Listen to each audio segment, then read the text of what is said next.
আজ ভারতীয় জনতা পার্টির সদস্যতা অভিযান কার্যসূচি নিয়ে পশ্চিম কাঠিগোড়া মণ্ডল কার্যালয়ে মণ্ডল ভিত্তিক মণ্ডল সভাপতি সুব্রত চক্রবর্তীর সভাপতিত্বে এক দিবসীয় কর্মশালা অনুষ্ঠিত হয়েছে। কর্মশালায় সদস্যতা অভিযান কার্যসূচি নিয়ে বক্তব্য রাখেন বিজেপির জেলা কার্যালয় সম্পাদক নন্দন চৌধুরী, কৃষক মোর্চার জেলা সভাপতি মানব সিং, মণ্ডল প্রভারী রসরাজ দাস, এসসি মোর্চার জেলা সম্পাদক অনিল দাস, মণ্ডল সহসভাপতি কালাচাঁদ বৈষ্ণব মণ্ডল, সাধারণ সম্পাদক রাজীব চন্দ্র, বাবলু দাস।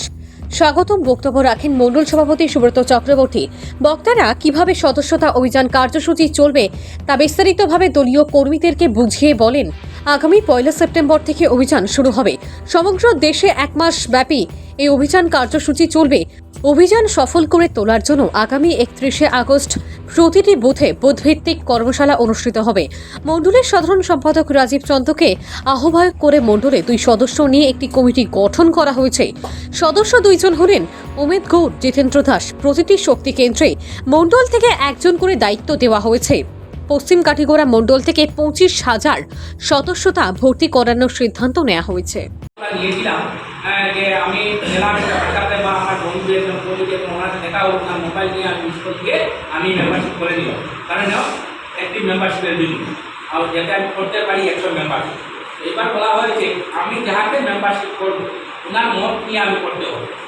আমি যখন যাব একজনের বাসাতে গিয়ে যখন আমি না মোবাইল নিয়ে নেব নিয়ে আমি প্রথম করতে হবে যে আমি ভারত জনতা পার্টির পক্ষ থেকে এসেছি, আমাকে ভারত জনতা পার্টির নতুন সদস্য ভর্তি করবো।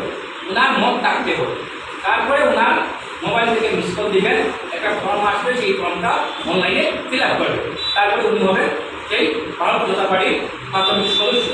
কারণটা হলো আমরা বিগত দিনে দেখেছি যে অনেকে আমরা না জানি ওনার মোবাইল নিয়ে মিস কল দিলাম, উনি সদস্য হয়ে গেলেন।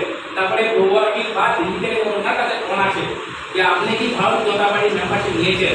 উনি বলেন যে আমি জানি নাই, আমি তো নেই নাই, আমি নেই নাই, কিন্তু ওনার তো মেম্বারশিপ হয়ে গেছে। আমরা ওনাকে বলিনি যে আপনি একটা ভারত জনতা পার্টির নতুন সদস্য হয়ে গেছে। তো আমরা এখন প্রথম কথা হলো আমরা যে মিস কল দেবো সেই মিস কল আমরা সবাইকে মহিলা মোর্চার প্রেসিডেন্ট এবং আর কিছুটা মন্ত্রীবাদ টাকায় অনেকে বুঝতে বলে এটা একটু সমস্যা। তো আমাদের যে সবচেয়ে মনে রাখবেন এখানে বুথ সভাপতি যারা আছেন বা শক্তিকেন্দ্র প্রমুখ যারা আছেন, আপনাদের শক্তিকেন্দ্র প্রমুখ প্রত্যেকটা বুথ 3টা বা 4টা বা 5টা কম। তো আপনাদের সেই বুথে যতটা বুথ গত লোকসভা নির্বাচন আমরা পেয়েছি ততজনকে আমরা প্রাথমিক সদস্য আমরা করতেই হবে। সেই হিসাবে আমরা 1 মাসের মধ্যে পশ্চিম কাঠিগোড়ায় 25,000 দলীয় প্রাথমিক সদস্য আমরা দিতে হবে।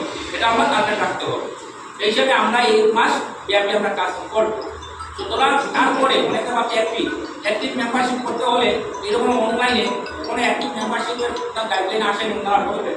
তো এটা হিসাবে একটা প্রাথমিক বলা হয়েছে আমাদেরকে যে প্রায় 100 মেম্বারশিপ আমরা করবো এবং অনলাইনে যখন ফর্ম আছে সেই ফর্মটা আমরা ফিল আপ করবো। আর মেম্বারশিপ করতে হলে এবার আমরা যখন লাস্ট ইয়ারে করেছি 100 মেম্বারশিপ আমরা অ্যাক্টিভ মেম্বারশিপ আমরা হয়েছি প্রাথমিক মেম্বারশিপ করার পর, কিন্তু আমরা ফর্ম ফিল আপ করেছিলাম, আমরা টাকা দিয়েছিলাম 300 টাকা বা 200 টাকা। এবার কিন্তু এবার হবে না, 100 টাকা দিতে হবে এবং সেই টাকাটা ক্যাশ লেনদেন হবে না, নময় অ্যাপসের মাধ্যমে ডিজিটাল মাধ্যমে সেই 100 টাকা দিতে হবে। এবং প্রত্যেকটা বুথে বেশি হলে তো ভালো, প্রত্যেকটা বুথে একজনকে অ্যাক্টিভ মেম্বার আনা করতেই হবে।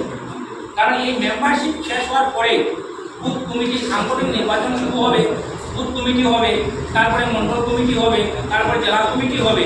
নভেম্বরের মাসের মধ্যে আমরা বুথ থেকে সর্বাধিক যে কমিটি রয়েছে এই কমিটির কাজ আমরা দল থেকে যেটা বলা হয়েছে শেষ করতে হবে। কারণ সেপ্টেম্বর মাসে আমাদের প্রাথমিক মেম্বারশিপ ডাইভ করতে হবে